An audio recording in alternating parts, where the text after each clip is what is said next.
Tired of switching back and forth between PowerPoint and OneNote? I feel that.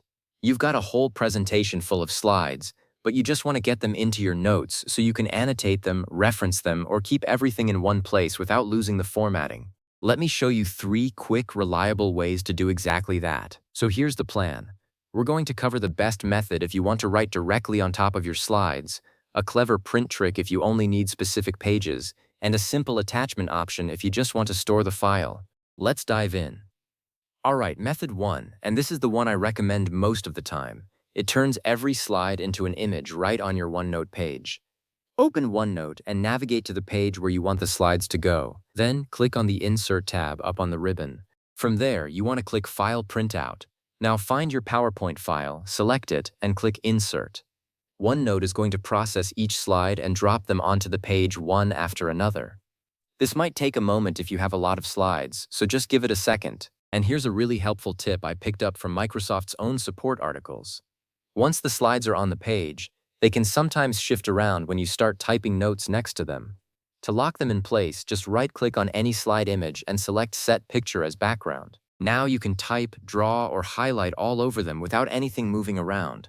That is the best way to treat a slide like a piece of paper you can write on. Now, method 2 is perfect for when you don't want every single slide or you want them to flow together on a single page. This one starts inside the PowerPoint desktop app. Open the presentation there, then go to File and Print. In the Printer drop-down menu, you'll see an option called Send to OneNote. Sometimes it says OneNote Desktop. Select that, then click the Print button. A pop-up window will open asking you where you want to put the slides. Pick your notebook and section and click OK. OneNote handles the rest. This is basically sending a digital printout directly into your notes, and it's great for keeping a clean, continuous layout. Okay, for method 3, this is the simplest one. It is for when you don't need to see the slides right on the page. You just want the file stored inside your notes so you can open it later. Back in OneNote, go to the Insert tab again, but this time click File Attachment instead of File Printout.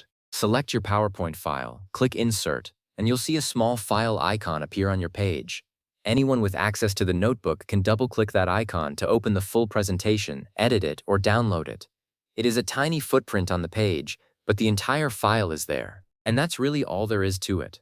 Whether you need to annotate slides, pick and choose specific pages, or just keep the file handy, you've now got a solid method for each situation.